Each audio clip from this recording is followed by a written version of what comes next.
Hello दोस्तों, नमस्कार। मैं राहुल राज और मैं आप लोग का स्वागत करता हूं अपने इस वीडियो में। इस वीडियो के माध्यम से हम लोग क्लास 10th पॉलिटिकल साइंस का डिस्कशन कर रहा हूं और जिसमें चैप्टर नंबर 1 पढ़ रहे हैं और जिसका नाम था पावर शेयरिंग। उसमें हम लोग बहुत चीज़ पढ़े थे। इससे जस्ट पहले वाले वीडियो में मैंने बताया था प्रॉब्लम्स ऑफ बेल्जियम या कंडीशन ऑफ बेल्जियम, जहाँ पर पावर शेयरिंग नहीं था। बट इस पावर शेयरिंग न होने के वजह से बेल्जियम में कन्फ्लिक्ट क्रिएट हुआ दो कम्युनिटी के बीच में, फ्रेंच और डच कम्युनिटी। और उसके बीच में कन्फ्लिक्ट इतना टेंशन हो गया कि वो फाइनली पार्टीशन की ओर अग्रसर हो गया था, पार्टीशन को ही बढ़ गया था। तो टॉपिक है अगला एकोमोडेशन इन बेल्जियम। यानी बेल्जियम में जब ये प्रॉब्लम हुआ था तो वहाँ के गवर्नमेंट ने क्या किया था जिससे वहाँ का ये जो प्रॉब्लम था, कन्फ्लिक्ट था, दो कम्युनिटी के बीच में जो टेंशन था वो शट डाउन हो गया, वो ठीक हो गया। तो उसी चीज़ को हम लोग पढ़ेंगे। Accommodation in Belgium. Accommodation means होता है एकत्रित करना, टूटा हुआ बिखरा हुआ चीज़ को एक करना, कन्फ्लिक्ट को सॉल्व करके एक यूनिफाइड करना। तो आप बोल सकते हैं accommodation in Belgium and unification in Belgium. क्या किया गया तो देखिएगा, सुनिए अच्छे से। देखिए यहाँ क्या है, the Belgium leaders took a different path. यानी कहने का मतलब ये डिफरेंट पाथ किस सेंस से बोला मैं ये बता रहा हूँ क्योंकि इसमें आप ही के बुक में श्रीलंका का भी स्टोरी दिया गया हुआ है और श्रीलंका में भी प्रॉब्लम था, उसको कैसे सॉल्व किया था, उससे डिफरेंट की बात कर रहा है जो आपको लिखना नहीं है। ठीक है, अब देखिए क्या किया। They recognise the existence of regional differences and culture diversities. यानी कहने का मतलब सबसे पहला जो बेल्जियम के गवर्नमेंट थे ना, वे लोग पहले अपने डाइवर्सिटीज को रिकग्नाइज किए। मतलब सबसे पहले उसको मान्यता दिया कि हाँ, हमारे कंट्री बेल्जियम में कल्चरल और रीजनल रीजनल डिफरेंस है, डाइवर्सिटी है, इसको पहले मान्यता दिया। पहले उन्होंने अथॉरिटी दिया कि हाँ ऐसा है। सबसे पहले प्रॉब्लम मानना पड़ेगा कि हाँ मेरे यहाँ डाइवर्सिटी है, तब तो उस डाइवर्सिटी के हम लोग क्या करेंगे, वैल्यू करेंगे, उसके लिए रिस्पेक्ट में काम करेंगे। तो सबसे पहला एकोमोडेशन ऑफ बेल्जियम में सबसे पहला पॉइंट अगर लिखना होगा तो लिखना पड़ेगा, लिखो the government of Belgium recognised the government of Belgium recognised the existence of regional and cultural diversities of Belgium. ठीक है, एंड देखो क्या है, 1970 से लेकर 1970 से लेकर 1993 तक दे अमेंडेड मीन्स होता है सुधार करना, चेंज करना, बदलना, ऐड करना, रिमूव करना। अमेंडेड दियर कॉन्स्टिट्यूशन यानी अपने कॉन्स्टिट्यूशन में बार बार संशोधन किया, कुछ चीज़ को ऐड किया, कुछ चीज़ को हटाया, सुधार किया। 4 टाइम्स यानी उन्होंने 4 बार अपने कॉन्स्टिट्यूशन को अमेंड किया। कब से कब तक, 1970 से 1993 के बीच में, यानी 23 साल, यानी कितना, 23 ईयर्स इन्होंने अपने कॉन्स्टिट्यूशन को क्या किया, अमेंड किया। ठीक है, constitution amend to work out an arrangement that would enable everyone to live together within a same country. यानी 1970 से 1919 के बीच में, 1993 के बीच में, यानी 23 साल में 4 टाइम्स अपने कॉन्स्टिट्यूशनल को क्या किया, अमेंड किया। Why that wise enable everyone to live together within the same country. यानी जितने भी डाइवर्सिफाइड कंट्री है, फ्रेंच हो चाहे जर्मन हो चाहे डच हो, वो सब एक ही कंट्री में अच्छे से एक साथ रहे।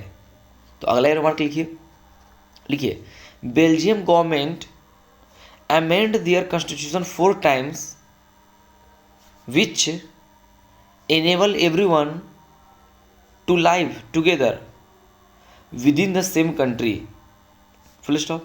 यानी ये 4 बार आपने क्या किया, अमेंड किया अपने कॉन्स्टिट्यूशन को, क्योंकि अलग अलग कल्चर का, अलग अलग लैंग्वेज का, अलग अलग रीजन का लोग एक साथ रहे। यानी फ्लेमिश रीजन और वैलोनिया रीजन, डच बोलने वाला चाहे जर्मन बोलने वाला चाहे फ्रेंच बोलने वाला, सभी एक साथ रहे और 4 कॉन्स्टिट्यूशन अमेंडमेंट किए। देखिए the arrangement they worked out is different from any other country and it is very innovative। यानी कहने का मतलब ये जो बेल्जियम के जो लीडर्स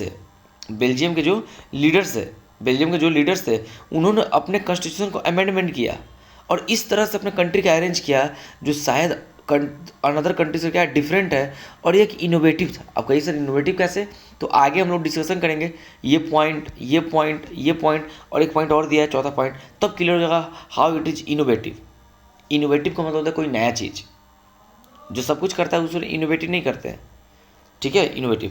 तो लिखा हुआ है here are some of the elements of Belgium model, यानी बेल्जियम मॉडल का हम बता रहे हैं 4 एलिमेंट, ठीक है। बेल्जियम मॉडल का क्या क्या 4 एलिमेंट। तो सबसे पहले देखिए इसको हम रफली समझते हैं तब बुक से समझ लेंगे। देखिए आप आइए, जैसे ये रहा बेल्जियम का मैप, देखिए क्या हुआ, इसे 4 चीज़ क्या किया, मैं अभी रफली आपको समझाता हूँ। देखिए सबसे पहले क्या किया, जो बेल्जियम का गवर्नमेंट था, बेल्जियम का जो क्या था गवर्नमेंट था, उसमें 50% फ्रेंच मिनिस्टर और 50% डच मिनिस्टर का कॉन्सेप्ट अपनाया गया। इससे क्या होगा, बेल्जियम गवर्नमेंट में कोई भी कानून, कोई भी लॉ, कोई भी एक्ट, कोई भी बिल जब पास होगा, जब बनेगा, कोई भी पॉलिसी बनेगा, तो उसमें दोनों को मिलेगा तभी पास हो पाएगा, क्योंकि कोई भी एक्ट को बनने में 50% प्लस का मेजोरिटी चाहिए।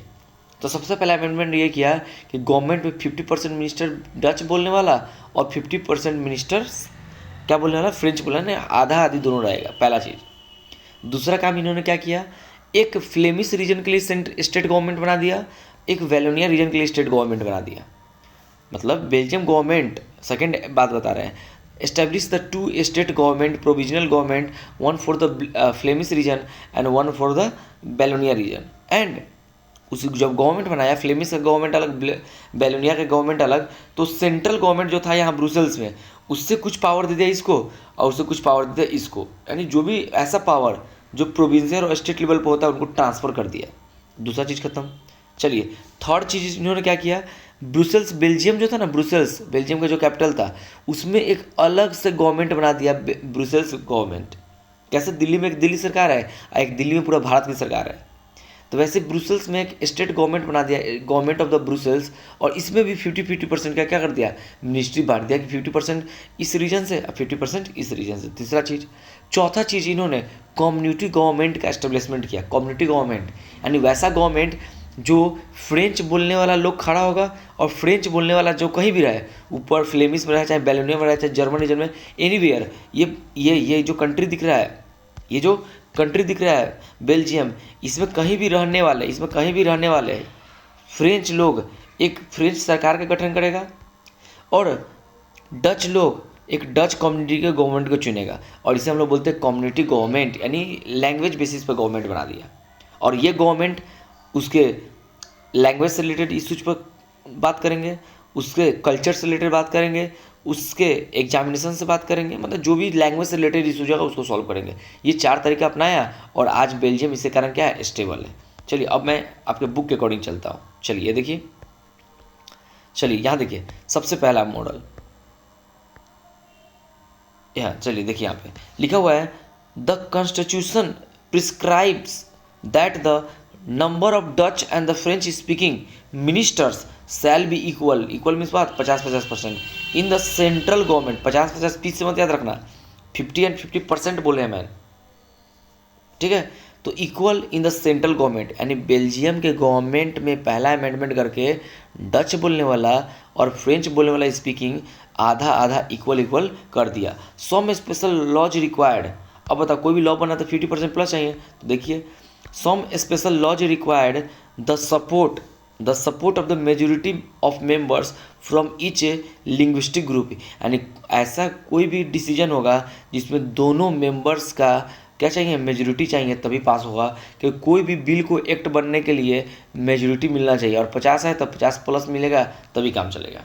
10 इस प्रकार no single community can make decision unilaterally, मतलब अकेला, यूनिलैटरली मतलब अकेला कोई भी एक कम्युनिटी, चाहे डच हो चाहे फ्रेंच हो चाहे कोई भी डिसीजन नहीं ले पाएगा।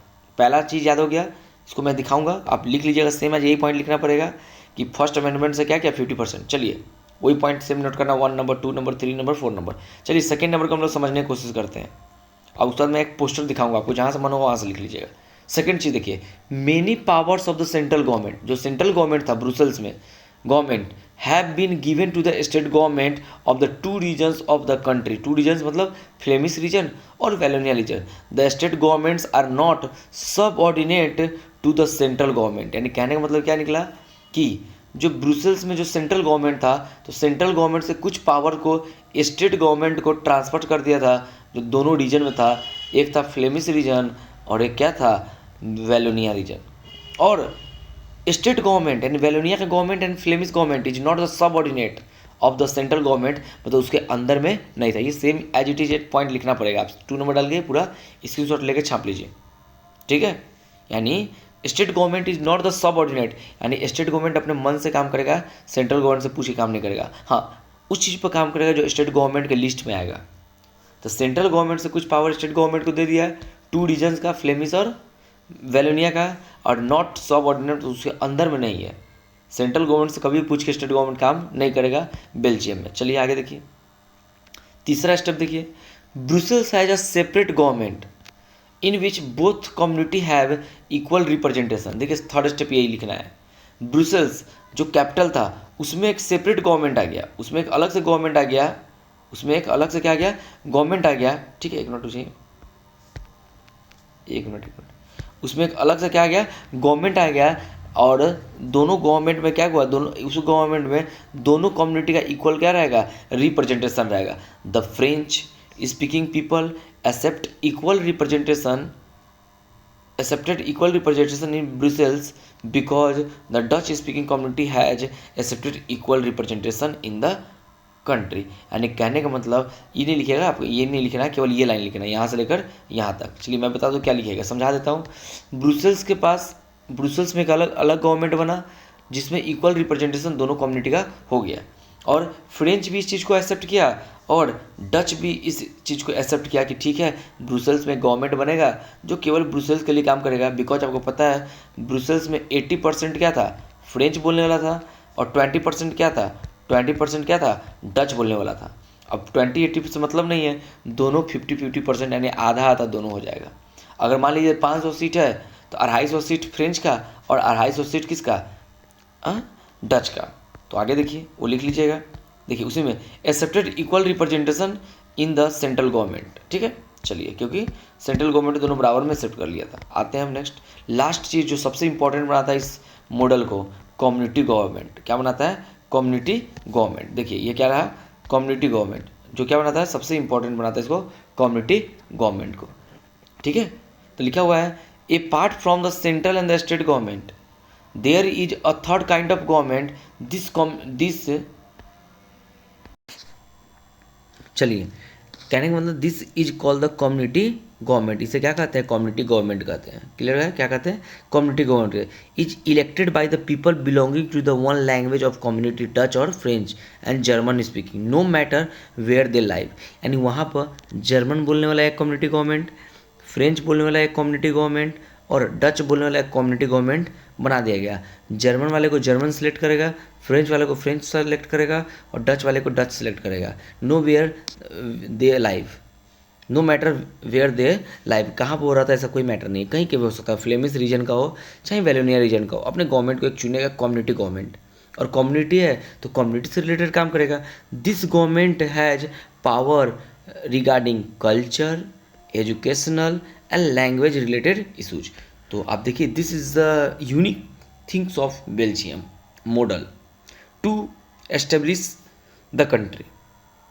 तो याद रखेंगे, fourth and last is the what, a part of the central government state government, क्योंकि आपको पता है वहाँ सेंट्रल गवर्नमेंट था और स्टेट गवर्नमेंट था, एंड स्पेशल वहाँ एक सेंट्रल और वहाँ एक ब्रुसेल्स का गवर्नमेंट था। उसके अलावा एक वहाँ पर क्या बना दिया, कम्युनिटी गवर्नमेंट बना दिया। Is elected by the people belonging to the one language community, और एक लैंग्वेज कम्युनिटी से डच हो चाहे फ्रेंच हो चाहे क्या है जर्मन, यानी 3 कम्युनिटी गवर्नमेंट बना दिया। डच का एक अलग, फ्रेंच का एक अलग और जर्मन का एक अलग। No matter where they live, वे कहाँ रहते हैं। और ये government, community government is responsible for culture, educational and language related issue. तो ये रहा 4 चीज़ जिससे बेल्जियम क्या हो गया, स्टेबल हो गया। अब देखिए इसमें क्या दिया हुआ है, अब देखिए इसमें क्या दिया हुआ है, एक पॉइंट बेल्जियम को लास्ट कर रहे हैं, कल हम लोग श्रीलंका पढ़ेंगे नेक्स्ट वीडियो में। देखिए अब देखिए, you might find the Belgium model are very complicated. ये बात तो सही है, बेल्जियम मॉडल बहुत कॉम्प्लिकेटेड क्योंकि 4 लेवल पर गवर्नमेंट था, central government, state government, Brussels government, community government. तो कॉम्प्लेक्स तो होगा क्योंकि पता नहीं वहाँ के बेल्जियन जो लोग होंगे कौन काम के लिए कहाँ जाएंगे उनको खुद पता नहीं चलेगा। It indeed is very complicated, ये लगता है कि बहुत कॉम्प्लिकेटेड है, लेकिन even for the living in the Belgium, अगर बेल्जियम में भी है तो भी कॉम्प्लिकेटेड होगा, लेकिन this arrangement is a successful work in the Belgium, this arrangement is successfully work in the Belgium, but these arrangements have worked well so far, और so फार मतलब वही समय से अभी तक बेल्जियम का ये मॉडल लागू है। They helped to avoid civic strike between the two major community and a possible division of the country on linguistic lines, यानी कहने का मतलब ये रोक दिया, दे हेल्प किया, ये मदद किया किस चीज़ में, सिविक स्ट्राइक यानी कम्युनिटी के बीच में जो भी प्रॉब्लम था, जो भी पॉसिबल डिवीजन था लैंग्वेज के बेसिस पर, वो सबको क्या कर दिया, रोक दिया, सक्सेस रहा। ठीक है, और एक पॉइंट देखिए यहाँ पर क्या दिया हुआ, सबसे अच्छा पॉइंट है, many countries of Europe, Europe का 27 कंट्री फिलहाल में आपस में मिलकर एक यूनियन बनाया है, जिसे हम लोग बोलते हैं यूरोपियन यूनियन। याद रखेंगे, कोई पूछेगा बताइए यूरोपियन यूनियन में कितने कंट्री है, तो आप बोलेंगे 27 कंट्री है, और कहाँ का कंट्री है, तो यूरोप का कंट्री है, और उनका हेड क्वार्टर, हर एक कमिटी का, एजेंसी का एक हेड क्वार्टर होता है, और उसका हेड क्वार्टर कहाँ है, ब्रुसेल्स में है। Brussels was the chosen its head quarter. अब देखना, ये नहीं समझना कि सर यहाँ पे एक फैक्ट दिया हुआ है, एक मैं आपको अंडरलाइन करके दिखा रहा हूँ, why this point is given in your book. ये आपके बुक में क्यों दिया हुआ है, ये आपके बुक में क्यों दिया है कि यूरोपियन यूनियन जो यूरोप के 27 कंट्री का क्या यूनियन है, ग्रुप है, उसका इस हेड क्वार्टर ब्रुसेल्स में। क्या आपको ये फैक्ट बताना चाह रहा है? नहीं, ये बताना चाह रहा है कि अगर किसी चीज़ का हेड क्वार्टर ब्रुसेल्स में बन रहा है, और ये ब्रुसेल्स आज से कई साल पहले बहुत ही अनस्टेबल था, क्योंकि वहाँ कम्युनिटी कन्फ्लिक्ट चलता था, आज वही बहुत स्टेबल है कि इसको एक इंटरनेशनल एजेंसी का हेड क्वार्टर चुना गया है। जैसे आपको पता होगा जिनेवा में WHO का हेड क्वार्टर है, वर्ल्ड हेल्थ ऑर्गेनाइजेशन का हेड क्वार्टर कहाँ है, जिनेवा में, यानी जिनेवा अच्छा सिटी होगा, ऐसे समझिए। किसी चीज़ का कहीं हेड क्वार्टर बन रहा है, इसका मतलब वो जगह अच्छा होगा। और यूरोपियन यूनियन, यूरोप के 27 कंट्री का एक ग्रुप है, उसका हेड क्वार्टर ब्रुसेल्स के बेल्जियम के ब्रुसेल्स में है। Means what, now this time Belgium Brussels is very stable, very peaceful country and happy country, wealthy country. इसका मतलब ये एक फैक्ट दिया है, आप लोग जानने के लिए भी नोट कर लीजिएगा। तो आई होप आप ये समझे होंगे। अब मैं क्या करता हूँ, इससे रिलेटेड मैं आपको पोस्टर दिखाता हूँ। ठीक है, चलिए होल्ड कीजिएगा, मैं आपको पोस्टर दिखाता हूँ। चलिए ये देखिए, बेल्जियम मॉडल बोले तो 4 चीज किया था। देखो क्या है, पहला चीज, equal French and Dutch minister in central government. आप भी ऐसे बना लीजिएगा, उसके बाद याद रखेगा। पहला चीज क्या किया, equal French and the Dutch ministers in central government. ठीक है, सेकेंड चीज यहाँ देखिए, central government power share with state government in Flemish और इन द वेलोनिया रीजन, यानी सेंट्रल गवर्नमेंट से कुछ पावर शेयर कर दिया कहाँ पे, स्टेट गवर्नमेंट के पास। तीसरा चीज, separate government for the Brussels, यानी कैपिटल सिटी के लिए सेपरेट गवर्नमेंट बना दिया, तीसरा चीज। और चौथा चीज देखिए, कम्युनिटी गवर्नमेंट। चौथा चीज क्या, कम्युनिटी गवर्नमेंट, यानी डच के लिए अलग, फ्रेंच के लिए अलग, ठीक है, डच के लिए अलग, फ्रेंच के लिए अलग, और जर्मन के लिए अलग कम्युनिटी गवर्नमेंट बना दिया, जो एजुकेशनल, जो कल्चरल और जो लिंग्विस्टिक मैटर को क्या करेंगे, सॉल्व करेंगे। तो ये देख लीजिए आप। चलिए मैं और एक पोस्टर दिखाता हूँ आप लोगों को। चलिए ये पोस्टर को देख लीजिए, सेम वही चीज़ है, 4 लाइन में लिखा हुआ है, देख लीजिए। The state government are not subordinate the central which means they are not answerable them. Belgium model में पावर शेयरिंग क्या था, स्टेट गवर्नमेंट जो था एस्टेब्लिशमेंट हुआ, उस सेंट्रल गवर्नमेंट से कुछ पावर लेकर स्टेट गवर्नमेंट को दे दिया गया, और ये सब ऑर्डिनेट नहीं है। इसका मतलब क्या, एंसरेबल नहीं है, क्योंकि मैं आपके अंदर में नहीं हूँ तो मैं आपके लिए जवाबदेह भी नहीं हूँ। Many power of central government are given to the state government.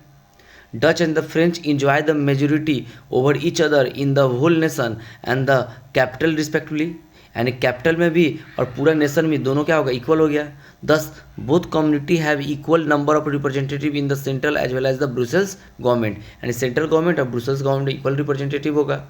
और चौथा देखिए, there is a third government known as the community government which is elected by the people belonging to one language, एक ही लोग से, जैसे French, German और Dutch, irrespective of where they live, इससे फ़र्क नहीं पड़ता वो कहाँ रहते हैं। This government has the power on the cultural matters, educational matters लिख लीजिएगा, एंड व्हाट, लैंग्वेज मैटर्स। तो ये भी एक पोस्टर का स्क्रीनशॉट ले लीजिए।